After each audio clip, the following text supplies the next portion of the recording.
السلام عليكم. وعليكم السلام. كيفك؟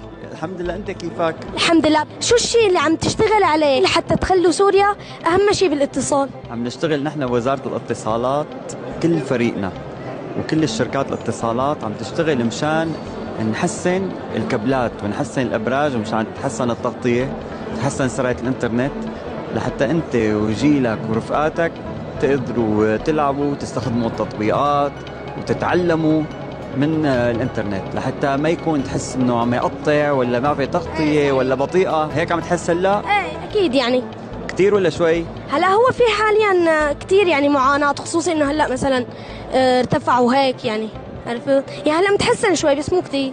لا ان شاء الله بده يتحسن كتير كتير كتير، وبعدين بدنا نبني هذا كلياته بيساعد انه البلد تكبر والاقتصاد يكبر ويزيد الشغل والتجارة الإلكترونية وحتى أنت لما بكرة شو بدك تصير بس تكبر؟ أنا بدي أصير إعلامي سوريا.